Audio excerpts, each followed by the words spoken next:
Li Tirkiye bêarametiya dolar û destpêkirina qeyrana aborî di her alî da bazar rawestandiye. Karsaz û bazirganên biçûk neşên ticareta xwe fireh bikin.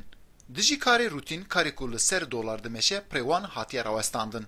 Hikûmeta Tirkiye li beramberî xelkê xwe vê rewşê bi tixûbên zanistî nikare rave bike. Ser qeyrana aborî vî alî da Amerîka û siyaseta Trump tewanbar dike.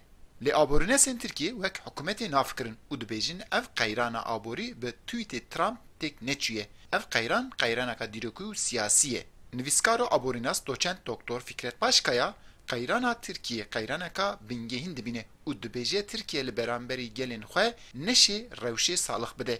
Li ber wî jî vê têkçûnê bi tweetê Trump'a girê dide. Türkiye ekonomisinin Gava di derbara aboriya Tirkiye'de qise dikin gelek tiştan dibêjin. Lê ew tişt dûrê rastiyan e. Bingehekî qeyrana Tirkiye heye û ku gewêje gelek kûr e.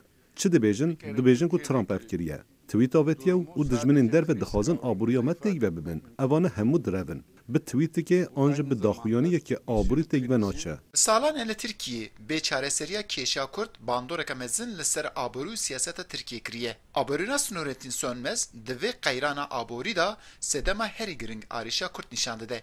Sönmez diyar dike ku di têkçûna aboriya Tirkiye da sedan sî bêçareserkirina Kêşa Kurd jî digire. Sistemi hani yani ev hükümet, ev devlet sale 2012 virde li Suri dinafşer deye.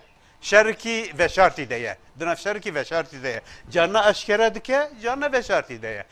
Brasti ev operasyonu ko dikin li ser Ardnigare Kurdistan'ı maliyeti ki permazına Divî krîzî de sedî 25 cî digre. Qeyrana aborî li Tirkiye wisa diyêre ku demeka dirêj wê berdewam bike.